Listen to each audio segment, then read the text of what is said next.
What's up, Smite fans? Happy Friday and welcome into the EU SOC Finals. We've got a great matchup for you today between the Pikarinoobs and Tipping Point. My name is Dolson. Mifflin will be joining me today to do the Chair 2 analysis stuff for this matchup. Mifflin, how you doing today? I mean, I'm fantastic. It's a beautiful day today, and I'm ready to see some SOC Finals out of the European side. That's right, and as I mentioned, it's Pikarinoobs up against Tipping Point. I mean, just kind of at a point-blank look, what do you make of this matchup? One team maybe just on paper favored over the other? I mean, I have to give it to Pikarinoobs. It seems like they're just the more experienced version of Tipping Point. Like, when you ask your mom for Pikarinoobs and they say you have it at home, it's Tipping Point. You check the closet and it's Tipping Point. These guys are both coming out of console experience from both teams, except Pikarinoobs have just a little bit more. Oh, we're on one today, Mifflin. I love that energy. Keep bringing that all day long. That's perfect. You know, and I imagine that because we saw Pikarinoobs throughout the SEC qualifiers and things like that, and I think that kind of bolsters a lot of your opinion, and I think we'll see some of that as well throughout the bracket. They went undefeated up to this point, 1-0 in the quarters, 2-0 in the semis, whereas Tipping Point, they did get the 1-0 win in the quarterfinals, as you have to move on. Those are best of ones. In the semis, though, they do drop a map to Novus Orsa, so they certainly have their hands full going up against the Pikarinoobs today. Is there any matchup specifically maybe that you look at here? I mean, I kind of look towards the mid lane, Pikarino, the namesake of the Pikarinoobs, and Friday maybe for Tipping Point as a point of emphasis. I mean, both mid laners from both squads have proven that they are integral to their teams, but my eyes, as always, are always on the junglers and the supports. Rapio on the side of Pikarinoobs has proven to me time and time again through literally playing against the man that he is incredibly potent on very different picks. Rapio likes to play around Hunbots and Fenrir, stuff you don't normally see. Hunbots you see more so nowadays, but iFreiday, as you said, plays very aggressively in the mid lane. I want to shout out Kana as well. The few times we've seen him, he's performed very well. So it should be a good game. Looking at just the teams, for my predictions, I've got Pikarinoobs first seed, and I've got Tipping Point around maybe second or third seed for the SOC throughout the year. It should be a very good set. Right, so going by that logic, I mean, it's certainly no surprise. Maybe the Pikarinoobs have a slight, just on paper, advantage.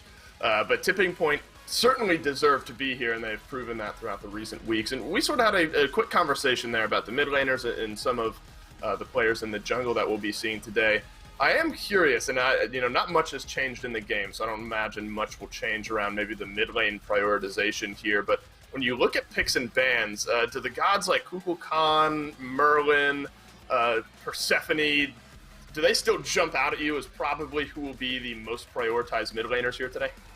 I mean, absolutely. Those gods bring so much to the table. They're the top in their class at everything that they do well. Persephone dominates lane and is able to poke out her lane opponent. Kukulkan rather controls the map very well, has huge damage output in team fights as well as that ultimate to confirm objectives.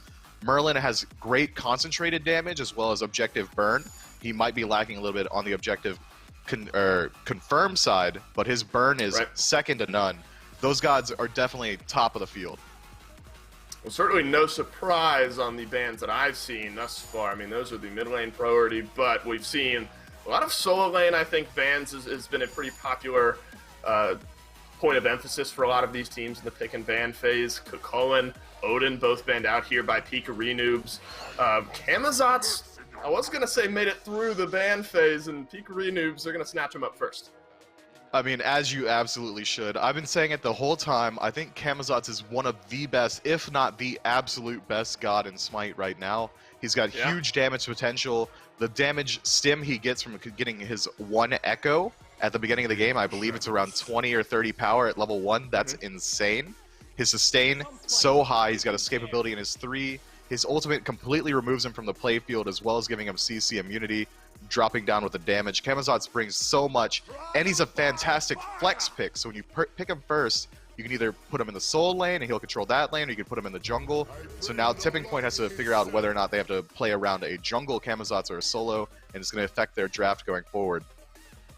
Yeah, as if he wasn't oppressive enough in game, now you just have to worry about him in picks and bans. You don't know where that matchup is going to look for you here if you're Tipping Point. They do opt for Chernobog first pick overall. That's another god that we have seen, of course, in that long lane in the Hunter role, but maybe even more so sometimes pivoting him towards that mid lane, leaving that long lane open to a different pick here.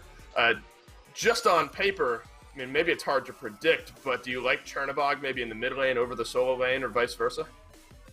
I prefer Chernobog towards the middle of the map. He has great control of the lane. He's going to be able to clear waves very easily. He's got equatable clear to Izanami, and his 1-2 combo is so potent, as well as the fact that he's got one of the highest survivabilities of any hunters, being able to dash in a wall, acting as an Aegis. It's very strong. Soul, however, yeah, I would imagine we definitely see Chernobog in mid now. Soul's going to have a lot less pressure in the long lane than Chernobog would, but you want your pressure in the middle of the map so you can really flood it out into the other lanes, share the wealth as you would. It's interesting to point out that Tipping Point's got the double global ultimate in Athena and Chernobog. It'd be interesting to see how they use that. If they do elect to put Chernobog in the long lane, it tells me that they don't have very much confidence in being able to win the lane by their own merit, and they want to use their ultimates to maneuver around the map and win the game by applying pressure elsewhere. On the other side, Pikarinoobs picking up tier, Hachiman. This is just a good draft from Pikarinoobs. They've got everything they need. They've got damage. They've got dive. They've got the sustainability out of Khepri to keep their backline alive. So they have that safety net, if you would, to allow their backline divers to just completely abandon this Merlin or abandon this Hachiman while Khepri keeps them alive. I gotta say, Mifflin, we're gonna jump right into the action, actually, here in game number 1. That's the pluck backwards agent. You've been in this game for 15 seconds. What a disastrous start from Tipping Point. First blood over to Davy on that Hachiman. A dream start here for Pikarinoobs. Too much of a face check there, and that's 1-0 on the board already. You don't often see this 5-man group at level 1 in competitive, especially in Season 7. You see that around Season 4, Season 5 on console, and that's when these guys were all at their peak, so maybe they're bringing a little bit of that meta back into this season. However, falling that quickly means that not only does Pikarinoobs get first blood, but it doesn't even delay whether or not they can get to these buffs on time. That he just died a little bit too quickly, agent moving up a little too far. I mean, does that at all, I mean, I know that a lot of the conversation we have around this early game and stealing buffs and first blood and things like that, it's usually we look at the second rotation. What can you do after that first blood gets onto the board? Is there a massive impact on this lane, would you say? I mean, Soul is going to have a tough time probably in this matchup regardless, but how much of a difference does that first blood really make for Davy to now be level 2 and a kill ahead? First blood on the Hunter is so absolutely impactful in that he can start stacking so much quicker. First blood around 400 to 500 gold. That's gold he doesn't need to farm in lane anymore. He can return to base maybe around level 4, get those Devo's gloves online, or if he elects to move into Bloodforge, he can immediately finish his boots a lot quicker. Getting the power spike on your Hunter allows him to play more aggressive in that lane, especially, as you said, into Soul, who's already going to be struggling in the lane. It's going to be hard for her to find her footing back into it. I imagine we'll see Agent try and rotate over to the duo lane and start putting a stop to the aggression we see out of Pikarinoobs duo, because I imagine they also will be playing very far up. And maybe it's a small side note, but every single player on Pikarinoobs also getting an assist for that first blood, so maybe just a small advantage in some of those other lanes. You're going to have maybe a typical strategy here where you're going to stack the junglers in that mid lane, allow them to rotate around with each other. It is an interesting matchup, though, I think, to kind of piggyback off of that conversation. The Chernobog we expected to see in that mid lane, Pikarino on that Merlin, of course, not surprising at all that Merlin is there. What does that matchup look like to you, playing a Hunter into something like that Merlin? Chernobog is going to be looking to clear out the lane. Merlin's going to be able to clear from so far away that he won't be able to use his poke very effectively. It's kind of like laning against a Kukulkan in that if Merlin doesn't want to fight you in lane, he really doesn't have to at any point. However, if he wants to clear from so far away, it means he won't be using his auto attacks on the wave as much, so Pikarino might be struggling with his mana a little bit more, whereas iFreiday can lean back, just kind of auto attack the wave, keep his mana ready for any fight that arises. However, in that 3v3 in mid, once support starts to rotate out, I would start to favor Pikarinoobs a little bit more. Mages benefit from CC a little bit more than Hunters do in the early game. He'll be able to bring out more damage from this Merlin. iFreiday is going to be looking to use his ultimate to maybe move in towards this short lane or the long lane and get his pressure out there, because right now he's not favored in that mid fight. Right, could be the type of lane where technically as a hunter you can kind of play back and safe, and hopefully you don't get ganked all that often. He does have the purification beads, Friday does, so there is a gank on the horizon. That is something he could use to get out of that one. And I liked us hovering over the solo lane there a little bit, maybe a little bit of action here in the long lane. Nothing will come of it though. I liked kind of looking at that Jormungandr tier matchup, though. I mean, I think the conversation around Jormungandr, especially with the state of the solo lane and a lot of viability, I personally am surprised we haven't seen more Jormungandr. I think he's very strong in where he's at, and Kana seems to agree here. Jormungandr, he falls off towards that mid-game state around level 6, 7, 8. That's when the enemy warrior is going to be able to do a little bit more than Jormungandr will be able to do. Jormungandr is picked up mainly to disrupt backline in the enemy team fight late game, or in the early game to stop a highly aggressive warrior from snowballing the lane, right? Jormungandr is going to be good if Camazotz goes solo, which might be why they elected to pick him up on tipping point, is worrying about whether or not that Camazotz would have gone solo. He would have been able to stop the aggression. However, into this tier, yes, he'll pull against this early lead, but the second tier gets 2 or 3 more points in his second ability. The heal is going to be so potent that MrCrunchy is going to be able to just play up as much as he wants. Already at this point in the game, we're seeing that he's able to sustain through the majority of Connor's damage. Yeah, do you imagine, because he's been pretty much underneath that tier 1 tower in the short lane for most of the early part of this game, just doesn't quite have the same clear that Jormungandr has. So you imagine that in the next few levels, that lane maybe isn't quite as completely pushed up underneath that tier 1 tower. But that maybe opens up the door to a gank. I mean, if Kana's just going to play that aggressive this whole time in this lane, there's a world where a Camazotz is maybe able to get in. You do have to be careful though, right? Ganking a Jorm with that ultimate, sometimes hard to secure those kills. Yeah, World Serpent, one of the best escapability ultimates in the game. Any ultimate that removes you from the literal playfield and allows you to maneuver around the map is going to be used so well to escape anything. I'm talking Freya's, Camazotz, Jormungandr, anything like that. They're so hard to commit ganks to that it's almost not worth it. It feels like a waste of time personally as a jungler. I hate moving into that lane. If the ultimate goes down on Kana, maybe then I'll start to look for it, but even at that point, that Jormungandr has so much survivability in the knock-up, the stealth to get away, as well as a slow around himself and a tremor. It's hard to really commit your resources onto him. I would much rather see Rapio moving towards this long lane, trying to abuse this soul in the early game, or even look at this Chernobog if they can maybe bait out his dash before Rapio blinks in. There are better options on the map to gank. Right. Well, about 5 minutes in, it looks like Tipping Point is able to just kind of take a deep breath and recover after that early first blood in this one. Gold deficit, called it out even. XP, call that one about even as well. Mifflin, this one is about as dead even as you could get, I think, 5.5 minutes into this one, especially given how game number 1 started out here for the Pikarinoobs. Surprised at all to see how even things really are 4 minutes, 5 minutes after that first blood happened? I would imagine that the farm would have been largely the same as it was at 0-0 in that they had a first blood advantage because that's really the only advantage they've had on the map. Tipping Point is just playing the neutral objectives a little bit better. They're controlling the mid camps as well as the small harpies. They've got the last couple oracles as well.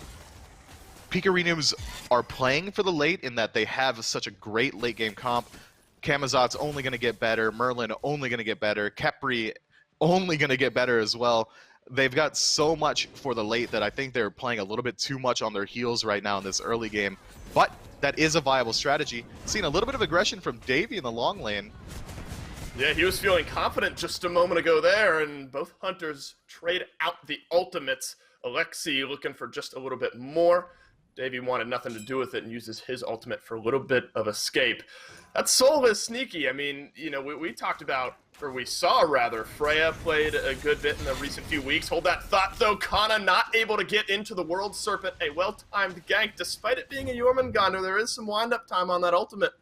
Rapio moves himself over to that short lane and grabs himself the first kill of this one. MrCrunchy grabs his second assist, so we figured there might be some fireworks. They finally timed themselves well on that solo lane gank, and Jormungandr falls first. It was unfortunate timing. It seemed like the ward just fell, so Rapio got a free path in there, as well as the enemy blue buff is spawning now, but it doesn't look like they're going to be able to move in towards it because they've got so much rotation out of Chernobog and Athena over to that lane. That is unfortunate. I was just talking about how much survivability that Kana has on that Jormungandr, but instead falls as the second god this game. He keeps his ultimate available, however. It doesn't fully go off, so he can use that later on if they elect to try and gank him again.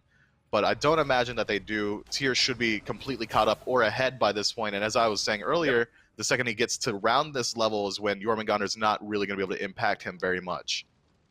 Hey, you can feel that shift. He was even at best and underneath his tier 1 tower, and now he's about half a level ahead and proxy zoning the wave on the right-hand side of the map here. Gold Fury first up, of course, 8 minutes in, and Pikarinoobs now with a small lead, pivoting themselves close to it. Soul burns that ultimate to try to secure the Oracles, but the team split, so Oracle's not secured for anyone this time around. And just before that gank, I was going to bring up this Soul. I mean, we've seen plenty of Freya with some of these magical ADCs. Where do you kind of see Soul in this current meta? Soul is getting better every day with the changes coming to Smite, especially with these changes around Shoes of the Magi, getting about 7% lifesteal on them. Magical ADCs benefit a lot more from lifesteal than any hunter does, simply because they don't have the ability to crit, so they have a little bit more return on the lifesteal auto attacks that they normally get. Once Soul gets this Bancroft's Talon online, as well as these shoes, I imagine she'll move in towards maybe a demonic grip. She's going to be lifestealing for 40 to 50 in auto already at this point in the game once she gets her heat bar filled up. But MrCrunchy has to use the ultimate to jump over 4 members of Tipping Point. No escape for you this time, Tyr. Agent moves in, makes some reparations for snagging the first death of this game, and trades out a kill for himself. Now that Erlang Shen is online to the tune of 1 kill. A little bit too aggressive. You can see what MrCrunchy was thinking, proxy zoning that wave. A little bit overextended there, and Tipping Point get themselves on the board. Yeah, I imagine that he's just playing a little bit overconfident at this point. He got the early kill onto the Jormungandr off the back of that gank. He wants to start proxying between those towers so he can rotate into the mid, maybe abuse the fact that Chernobog is there. Unfortunately, it just doesn't go over that well. He gets picked out by the huge rotation, and at this point in the game, no one can rotate towards Gold Fury to optimize off that. Athena getting aggressed on hard, pops the shell, and just falls Rapio instead. ends up falling for it. Mizzega now caught out as Friday. He gets onto the board. 1-0-2 now for that Chernobog in the mid lane. So watch out, Tipping Point. They fall first off, but now have snagged 3 kills for themselves.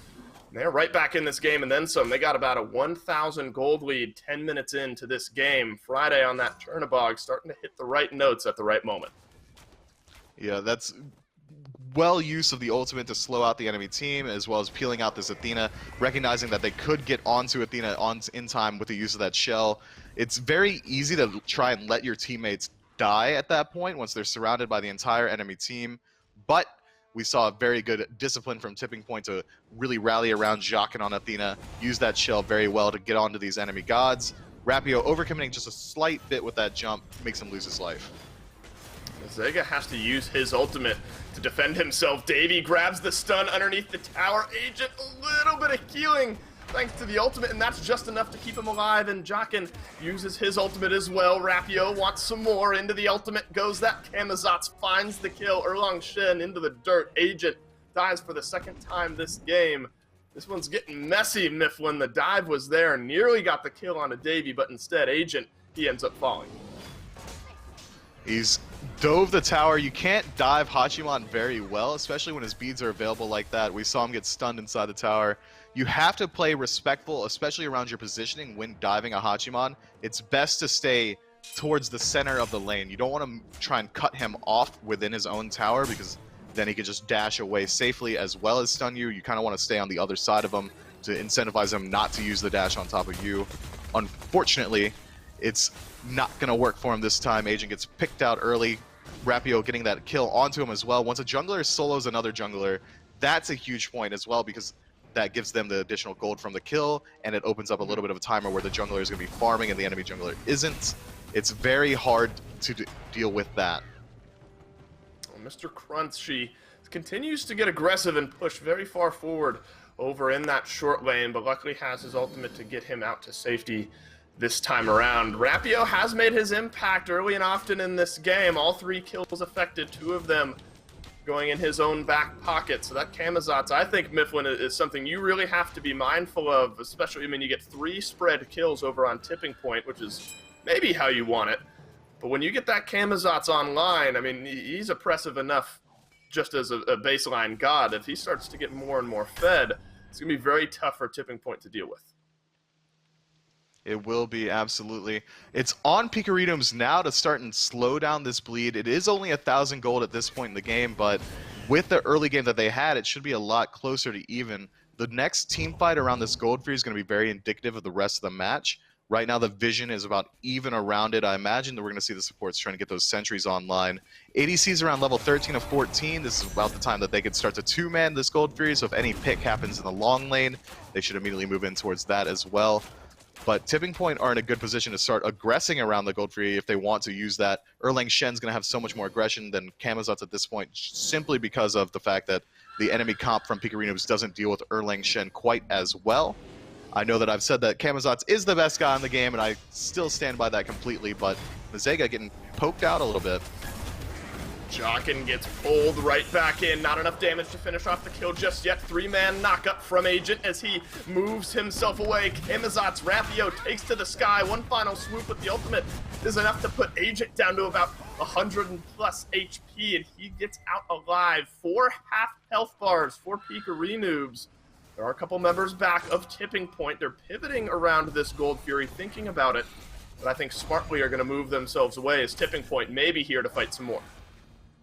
With the health bars as they are now, Tipping Point can immediately pull the gold free, and it looks like that's what they've elected to do. Already burned down to 60%. Pikarinoobs are so far back positioned that it can't really move in towards this gold, as well as Kana playing so far up, zoning them out. That was incredibly smart play, realizing the fact that, yes, we aren't going to get any kills here, but they are so low health that we might as well just move in towards the objective. I love that from Tipping Point. Kana getting a little bit over-aggressive in the lane, but finds the ultimate into the backline dive. I don't imagine this turns into anything. Yeah, grabs himself a little plug damage and gets out alive. So it is Gold Fury secured here about 14 minutes into this one. It was a 1K and some change, plus or minus, gold lead just going into that, and now things getting a little bit more dire, about 2,500 in the lead now. Our Tipping Point to 2,000 XP here as well, and you sort of brought it up in the early game. Pikarinoobs really relying on this late game, but at this point, Mifflin, I also like the way you kind of said it. They need to stall out this bleed. They looked for the fight near that Gold Fury, weren't able to find much for it. Now they find themselves even further into the hole. Pikarinoobs drafted around the fact that they do have a late game, so they put their early game pressure, Rapio on the Camazotz, into the jungle somewhere that he can make impact on the entirety of the map, but unfortunately, he hasn't been able to find himself really effective in any of these fights. Yes, he's 2-1, but if you take a peek at that player damage chart, only 3,600 at this point. When you have a god like Camazotz who's going to be able to control any fight that he gets into in the early, you need him to get involved as early as possible. Instead, Rapio electing to play more of a true assassin playstyle, looking for these low gods and taking them out in the middle of the team fights rather than, initiating them himself. He's not really making great use of his sustain at this point. I would like to see more aggressive play from Rapio from Pikarinoobs if he wants to get back in it. Let's do this dance a second time around the Pyromancer. This time, Crunchy finds the first kill onto Jhockin.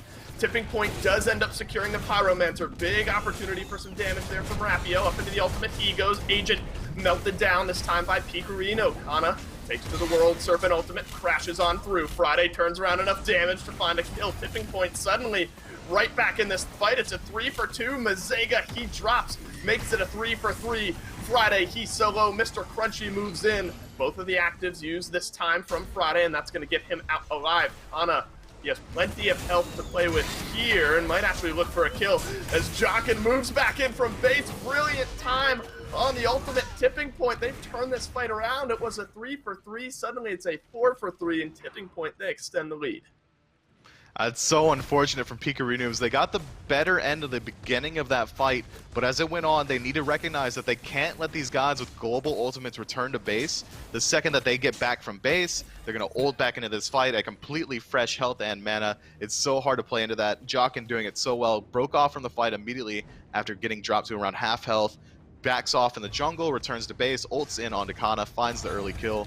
But fortunately for Pikarinoobs, they took out enough on the side of Tipping Point, and iFreiday was so low health that they couldn't really move in towards any huge objectives. Fire Giant, namely. Pyromancer does fall. We're looking at about 6,000 gold differential, 5,000 rather. It's not looking good for Pikarinoobs, but it's still 17 minutes in the game, 5,000 gold. It could go either way, especially as we've stated previously, Pikarinoobs has such a good late game draft. The second that they can get this Merlin involved in any of these team fights, get him a little bit more farm, get him a little bit more items, he's going to be looking pretty good. Yeah, maybe not quite backbreaking just yet for Pikarinoobs, but early on in that fight, Myth, when it really seemed like that was the Pikarinoobs fight, and it totally was the Global Ultimates sort of rejoining on the back end of it that, well, tipped it in Tipping Point's favor. So as you point out, now you're playing with a 4. Yeah, that was good stuff, right? It was really from the top drawer. Tipping Point, though, they've carved themselves out a nice gold lead, and at this point, they can really just pivot this right back to this Fury that's spawning in the next 45 or so seconds. They're kind of playing with house money at this point. I don't imagine Tipping Point as a team are going to be nervous taking some of these fights around the respawning objectives. And they absolutely shouldn't be, with a 5,000 gold deficit as well as the XP lead, as you brought up. This Gold Fury spawning very soon. They're favored in these fights in this early game phase, especially since they've put a real stop to Pikarinoobs' farm. They're slowing down their GPM so much that even though they are moving towards the 20-minute mark in this game, they don't have to worry about these late game gods just quite yet. Oni Fury is going to open up the map a lot for them. They can move in towards these tier 1 towers or these Oni Fury waves. Merlin shouldn't be able to clear them fully just quite yet. Or they can use those Oni Fury waves to move in towards this Fire Giant and take the team fight around that while the waves themselves take out some towers on their own. They've got a lot of options. Oni Fury started up by Tipping Point. Instead, they're going to take this fight in the long lane. Well, Rapio has kind of a get-out-of-jail-free card in his ultimate as well, and has to pop it this time, but Mizzega uses his own ultimate to save his life, but he's not going to be so lucky as Kana moves in, finishes off the kill. Down now is your Khepri. Big ultimate missing from a potential team fight here. I think Pikarinoobs, they would be brave to face-check this Oni Fury getting melted away by Tipping Point. Sometimes all it takes is one Mifflin, and one death is enough to make Pikarinoobs think twice, and that's a kill and an Oni Fury over to Tipping Point. I mean, I can't fault Mizzega for his positioning there. He was trying to play around Rapio and make sure that he gets out alive. That's one of the downsides of having such an amazing ultimate ability out of Camazotz to escape on his own. Oh, no. In that, yes, Khepri's worried, but it's not quite enough. We're seeing a bit of a dive into this tier 2 tower.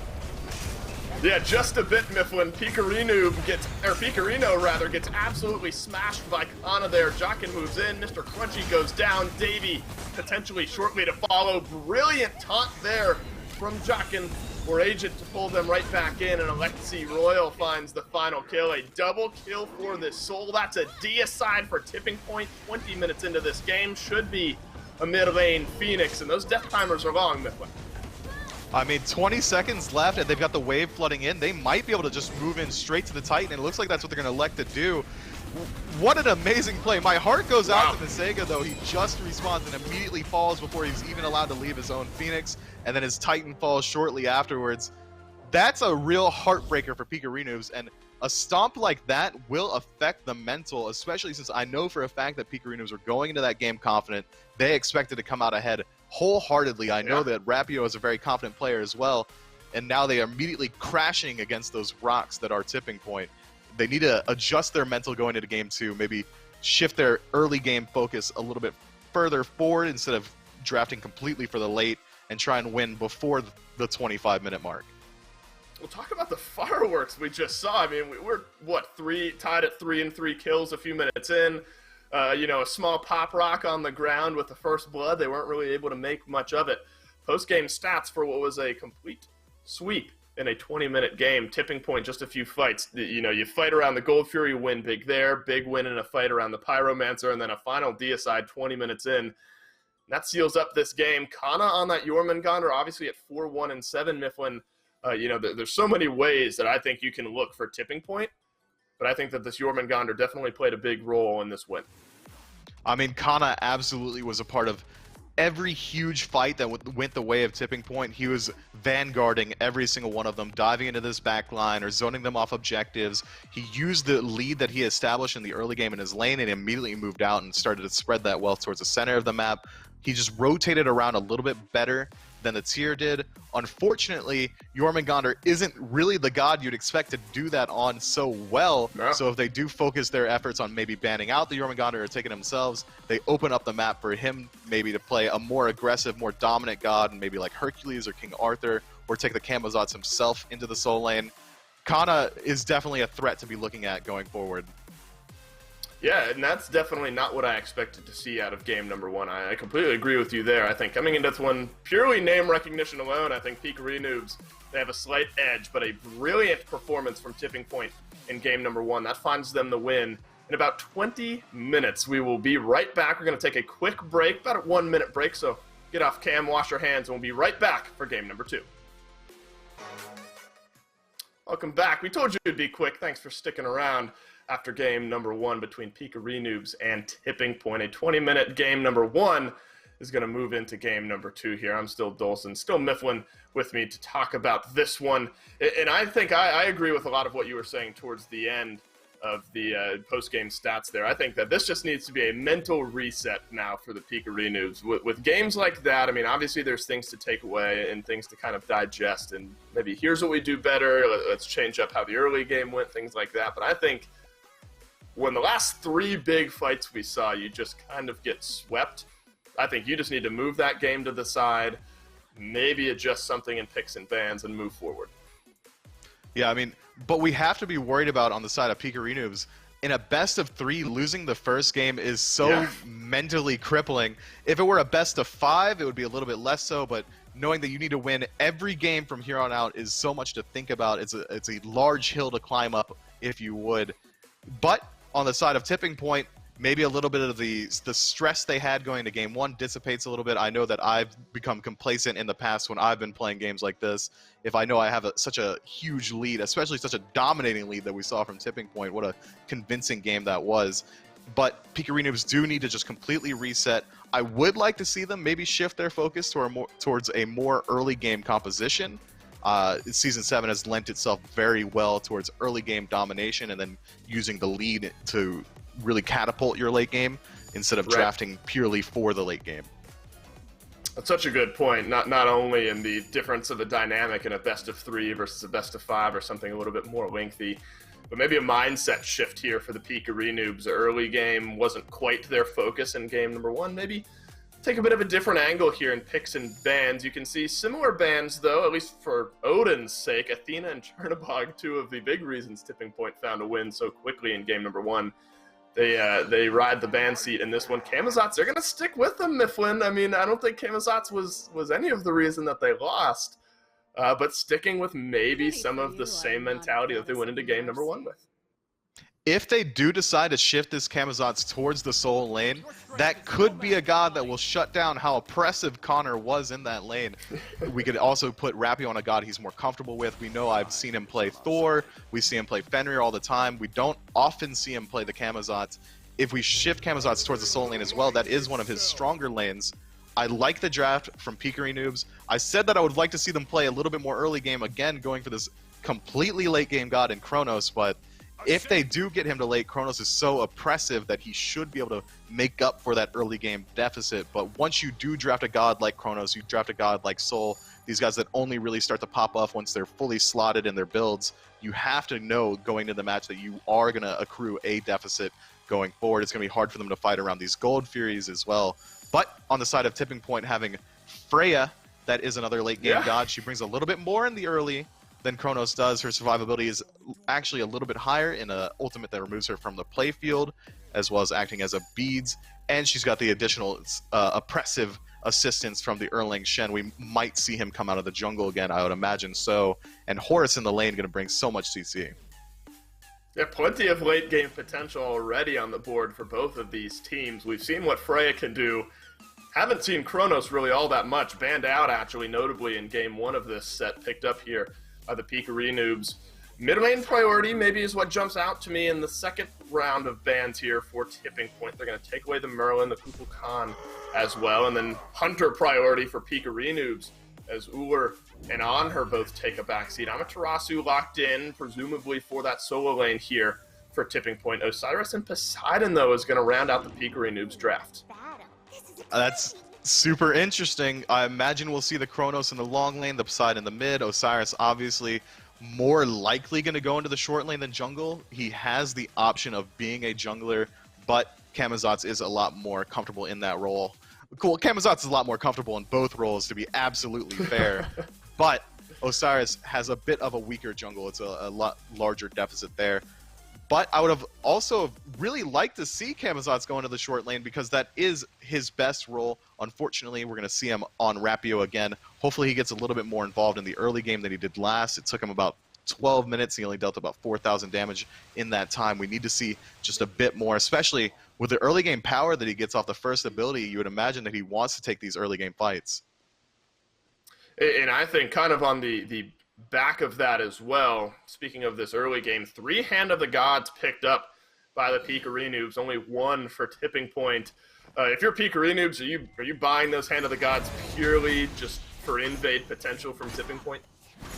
I mean, if you look at Tipping Point's draft, you see these early game invade potential gods and Erlang, Shen, and Horus, and Amaterasu. So yes, I would pick up the Hogs simply because I am worried. But you also have very low jungle clear out of the gods available outside of Rapio in the early game. So maybe you need those Hogs just to keep up with the normal farm on the map. Well, none of them, or 2 rather, out of the 3 burnt early on here. I'm very excited and interested, actually, to see how this duo lane that eventually will just turn in to the long lane will play out. We don't see all that much of Chronos really at all. Freya, Soul, obviously some of those magical ADCs starting to come back into the picks and pans a little bit more. But I think this is our one data point that we'll have on Chronos up to this point. Back when I played for a team called Eager on console, my team captain's name was Air Cougar. He was the ADC for my team, and he played Chronos every single game, so I am fully aware of how dominant he can be. But Agent getting aggressed on in the early game, going to get picked out early by Pikarino as Davey picks up Agent. Yeah, and Davey gets the kill as well, so 2 kills already on the board. Pikarino grabs 1, Davey gets the other. And that's the dream start, right? I mean, this Chronos might take a little bit of time to wind up, but you're able to grab a kill already, 1 minute and 45 seconds into this game. Although you gotta be wary though, right? I mean, Pikarinoobs found first blood negative 15 seconds into the previous game and weren't able to convert it over into much. So another great start, but what can they make of it is obviously the next big question. A kill during the actual duration of the map after a minion spawn is worth a little bit more in that you're actually using the time where the enemy's dead to be farming when they wouldn't be. Instead, when you get a kill before the map starts, you know, no one really gets ahead off of it based off the farm afterward. It's really just the kill, as we said earlier. But 2-0, finding a kill onto the Chronos is huge. You also got a kill onto your Poseidon, which is nice. His ultimate's going to be available a little bit earlier. Maybe abuse the fact that no one on the side of Tipping Point elected to pick up an early game Aegis, so the Kraken should be able to find a target relatively easily, barring the fact that they could use their beads to escape out of the Whirlpool. But you really need to be worried about Chronos picking up this early game kill. The second he gets online, it's a ticking time bomb, no pun intended. You got to be worried about that. That's absolutely. I would have liked to see Agent start to rotate over there and try to put some aggression onto him. Yeah, and they're going to stick with that Erlang Shen for Agent. Obviously, they won a convincing 20-minute game in game number 1. What did you make of that Erlang Shen? I mean, when I think of junglers in this meta, certainly he is in that conversation, but you talk about meta junglers in the Camazotz, the Moonbots, Thor, you know, the like of those. Erlang Shen usually isn't in that first name brought up conversation, but Tipping Point seemed to like going back to him. Erlang Shen brings a lot to a longer fight. He maybe doesn't have the same amount of, well, this is a bit of a cheeky 1v1 over here. Davey getting the better end of it, only 1 more auto, and he finds it. That's rough. That's absolutely rough. What a turnaround. And now Agent, though, has maybe found himself a free kill, and I think Davey, realizing that, is just going to try for a little bit of extra farm. So a nice return gank from Agent to move in, grabs at least 1 return kill. But now you got 2 kills on that Chronos, so bad to worse maybe in that department. But we were sort of talking about that Erlang Shen, and, you know, it wasn't a brilliant gank. He just walked on in and found that final kill. But that's where you want that kill to be going here, obviously, if you're Agent, to impact more parts of this map. Yeah, if I'm Agent, I absolutely want the kill to myself, but preferably you want to get these kills onto your late game hyper carries in Scylla, in Freya.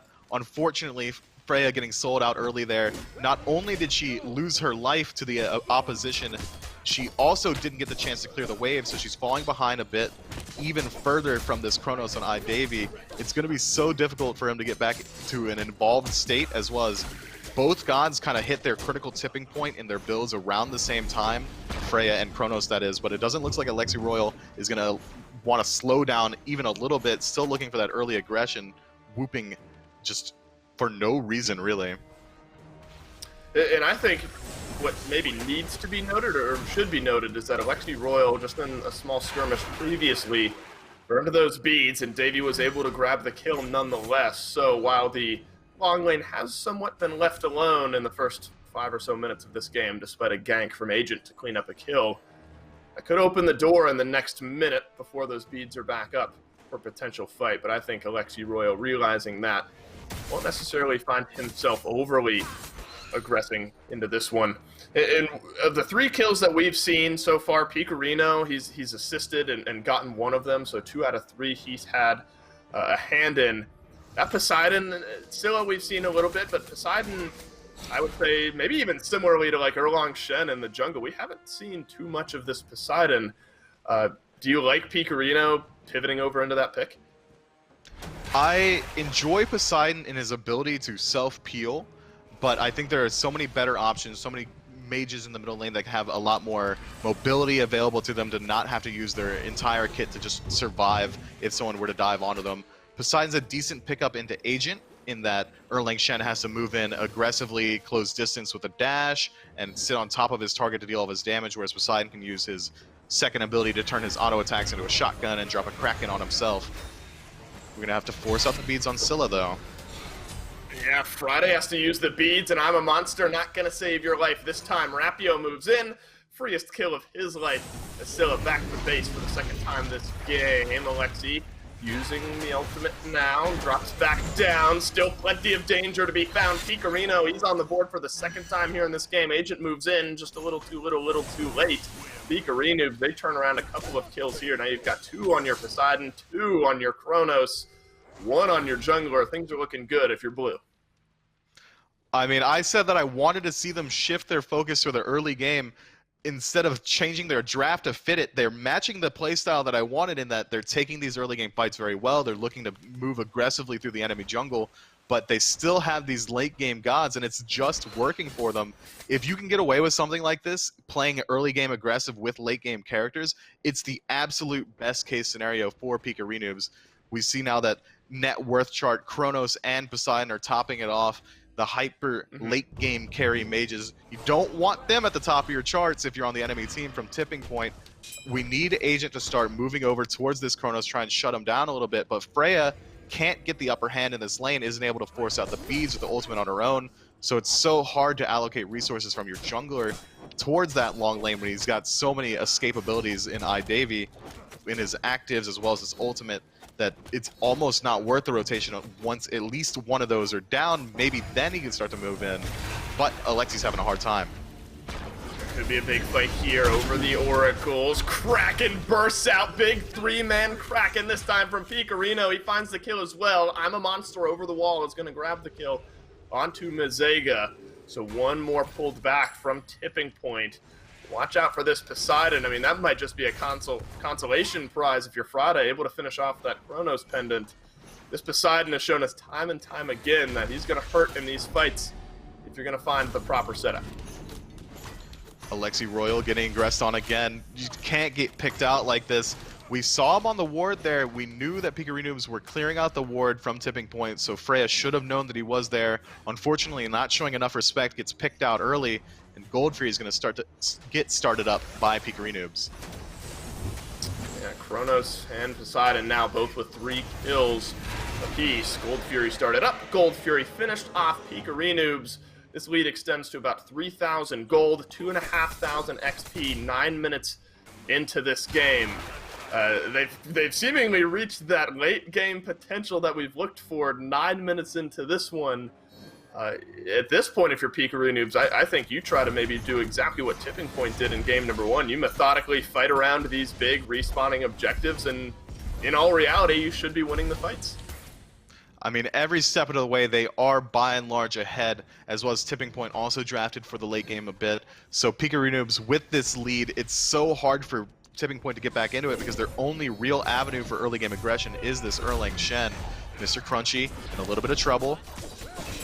Gets knocked up, has to use his jump to get out, and thinks he will get out alive. It was a 3-man gank, a counter gank from Rapio made it a 3 versus 2, but nothing to be found from Tipping Point there. Just the burnt ultimate from MrCrunchy, 2 ultimates used by Tipping Point. So that's got to be a little frustrating, I think, Mifflin. I mean, you expend the time and a couple of ultimate resources to gank that solo lane, and they don't find anything for it. Yeah, ganking solo is always a crapshoot like that, in that these are tanky gods over there that usually have these escape abilities as well as damage mitigation. Osiris has the jump in his ultimate and damage mitigation actually in his 3rd ability, so anytime anyone moves over there, it's so scary. But I like Tipping Point's idea to start going over towards the short lane now that they know that Gold Fury's down. There's not much on the other side of the map that they're really going to lose out on if they elect to move 3 or 4 members over towards that lane. Unfortunately, it doesn't pan out, and as you said, they use a couple of their ultimates and find nothing. If Pikarinoobs choose to take a fight in the middle lane now, Tipping Point is effectively hamstrung. And, you know, they are slowly building up that lead here, and I think a good emphasis and maybe a good kind of physical representation of where this game is at was that 3-man attempted gank, and Tipping Point weren't able to find anything for it at all. I think interestingly enough, though, looking at Pikarino's build, just now he had enough gold in pocket to finish off the Charon's Coin and the Divine Ruin. Mizzega, though, may be caught out in the mid lane, so one pulled back from Tipping Point as Mizzega falls on that Khepri. But Pikarino waited to finish off both of those items at the same time rather than going Charon's Coin first, or Boots rather, finishing off Charon's Coin and the Divine Ruin. He had tier 2 of both of the items in that tree, and went back and finished them off all at once. It seems to me like he was wanting to build up that Divine Ruin before he moved into the Charon's Coin, but fortunately for him, he had a large windfall of gold into his pocket, so he was able to finish off both. That was a huge kill for Tipping Point, showing off the fact that they have so much chain CC. At no point could Khepri have used his ultimate on himself. A little bit of early aggression into the enemy red buff. Pikarino has to drop his ultimate at his feet to just try to peel Jhockin off of him. Does a little bit better than that as he's found some good damage as well. Rapio, he's in the fray, and he's got himself a kill on the Friday. alexiroyle looking for the kill. Nice up the ultimate. Well-timed ultimate from Mizzega. Pulls Davy right back out of the danger zone, and he rejoins the fight to the tune of 1 kill onto that Freya. Jhockin locked down by Pikarino. Kill number 10 on the board. Disaster fight in the jungle from Tipping Point. Pikarino pulled themselves 3 more. I mean, we said that they needed to shift their focus towards the early game. I've said it all match, but this is a complete change of pace than we saw last game. They're playing so well right now. They've got a complete different dynamic. Now they're about 5,000 gold in the lead, picking up this Pyromancer. Kana's the only one there to stop him, and they steals it away. Whoa! Well played, Kana. Whoa! Well, I mean, that's all you could really hope for at this point if you're Tipping Point. Kana moves in, he uses the ultimate, grabs themselves the Pyromancer, and if you look at the graphs, that is going to be the tiny little downtick that you see in the XP and gold differential. Pikarinoobs far and away still ahead. And I guess if there's any map objective that you're giving up at this point, I mean, Pyromancer are obviously important, but I don't think Pikarinoobs are sweating that one too much. Yeah, they're not terribly worried about it at this point. It's this next Gold Fury that they're going to need to confirm. So unfortunate there. That's a huge misplay from Pikarinoobs. Amaterasu ult isn't swinging that hard. She got it with the second swing as well, so it was probably only dealing about 200 damage max at that point, When you have so much confirm on your side out of this Poseidon, out of Chronos, Rapio can deal more damage than that as well. It's so crazy to think that Kana just found that perfect timing to slip in and steal that Pyromancer, but it looks like Pikarinoobs, undeterred, already 3-man grouped around this Gold Free and are pulling it on startup. Freya's the only one moving in towards it to stop it. Well, yeah, they've sent 3 members over to this Tier 1 tower in the solo lane. Crunchy is going to jump over the wall, but Friday's still there waiting. I'm a monster. He's going to be locked down. That's going to be the kill. In the meantime, though, as you point out, Pikarinoobs were able to secure themselves that Fury. So finally a gank gone right in the solo lane, but you've given up now a Fury, potentially a little bit more. alexiroyle having to use the ultimate. Jhockin stunned down. Mizzega moves in, pulls back one. Rapio into the fight, into the ultimate as well. Swooping down. One more kill for him. alexiroyle dies for the 5th time this game. It's been a tough game to be playing a god named Freya. I mean, the lack of mobility is so evident right now, and Pikarinoobs are doing a fantastic job of shutting it down. Rapio's been playing around the duo lane a lot more this match than he has in the prior, and it's showing a lot in that this Freya slash line is 0-5. They've got these Oni Fury waves stacked up in the long lane. They can very easily move in towards this Tier 2 tower. If no one elects to back on the side of Tipping Point, they could even move in towards this Phoenix. Freya isn't going to be able to stop them at level 12 on her own with no ultimate available. She wouldn't be able to. Instead, Pikarino is electing to back up here, return to base. They're probably not going to get this tower regardless of the Oni Fury wave. It's a lot of discipline there, but I would have preferred to see them stick around and at least finish off this Tier 2.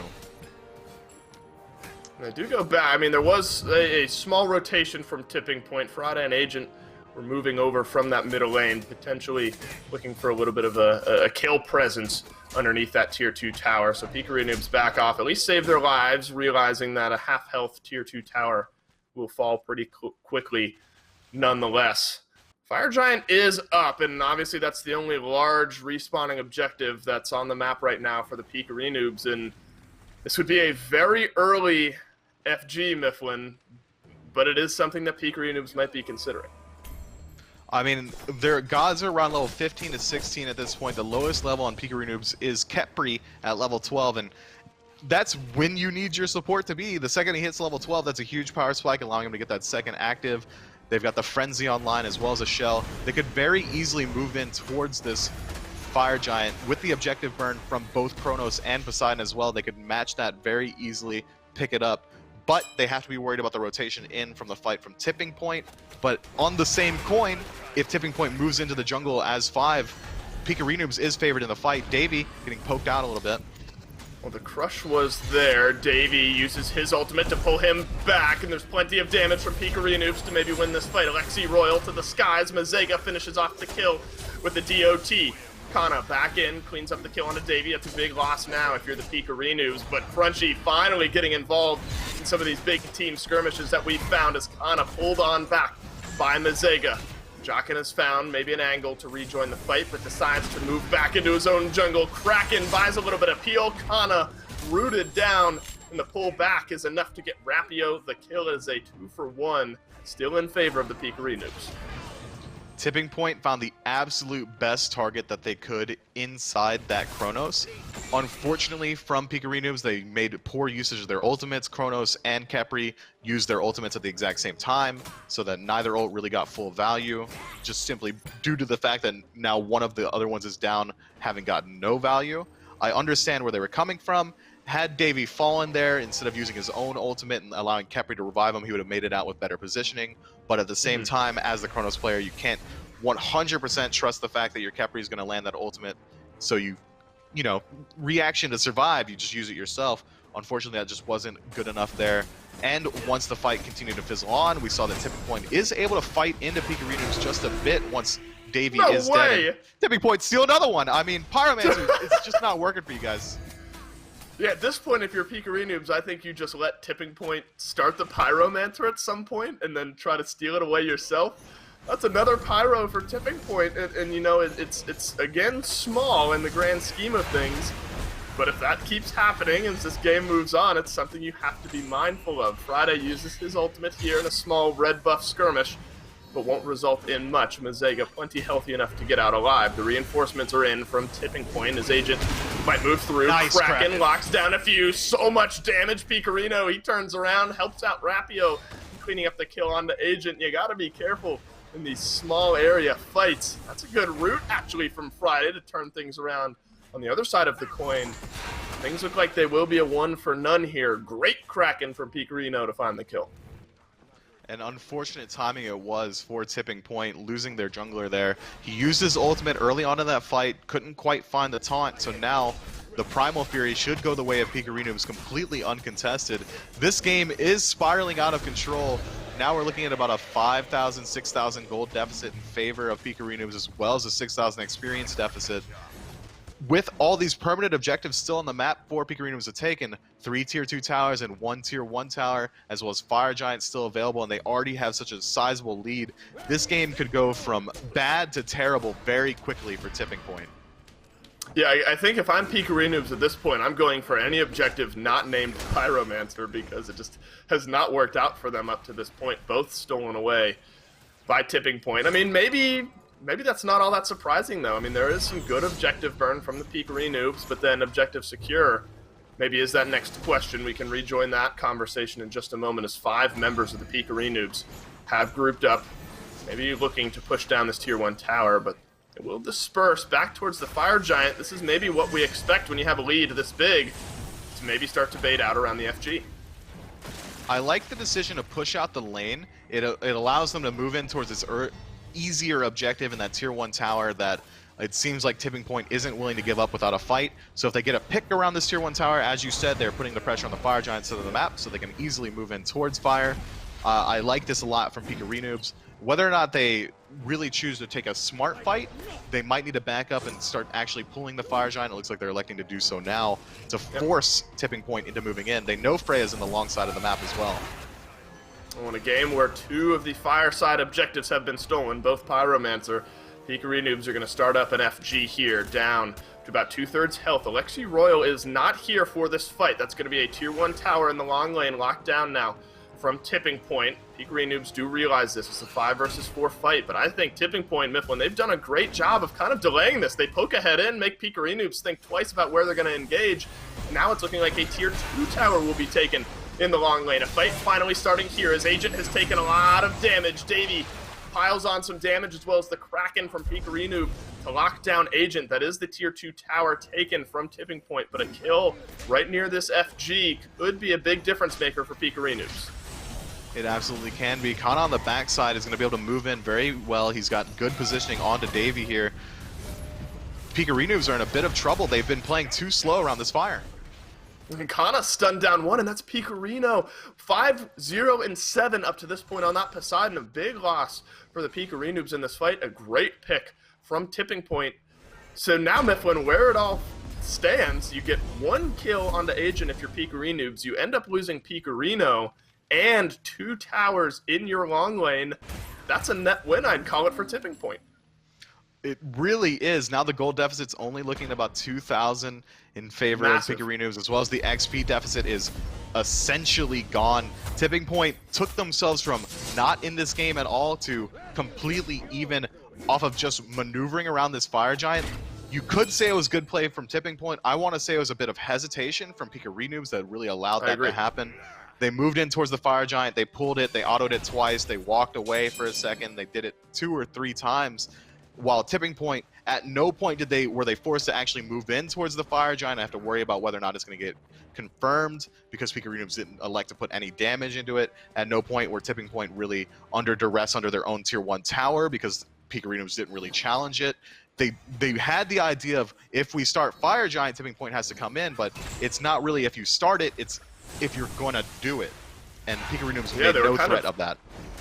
It was like a game of chicken, almost. Both teams poking their head in, nobody really committing to much. Tipping Point finds the win there, and they might find one here as well, as Davey falls at the hands of the Freya of Tipping Point. Pikarino locked down here as well. Kana plenty tanky enough to mitigate a lot of that Pikarino damage, who has already used his Kraken here. The tier 2 tower is getting dived. Crunchy has to use the Thorn. Mizzega, he is back in his ultimate. A bully being pushed against the lockers. Tipping point. They're barreling down this mid lane. 3 men down from Pikarinoobs. Talk about a turn. And this mid lane Phoenix, it could fall as well. Mifflin, this could be a mirror of game number 1. The mid lane Phoenix, 3 dead for 30 seconds on the side of Pikarinoobs, 5 available on the side of Tipping Point. They could very easily move in towards the Titan, and it looks like that's what they're going to do. And Crunchy is getting taken down plenty low. Friday gets the kill, 5 members strong. Onto the Titan of Pikarinoobs, who had the lead through 20 minutes of this game. Titan will fall, a deicide to cap it off in Tipping Point in 2-0 fashion. They take the finals. I mean, yeah, I can't believe my jaw happened? dropped there. That was that was crazy for Tipping Point. I wouldn't have expected that any second. They had Pikarinoobs had every step covered. They had the early game pressure, they had the late game draft, they got their gods into the late game very easily with a sizable lead in 6,000 gold, and then that one terrible play around the Fire Giant where they didn't really commit to literally anything. They didn't commit to the tier 1 tower objective, they didn't commit to Fire Giant or the fight. Instead, they tried to bait Tipping Point into moving in.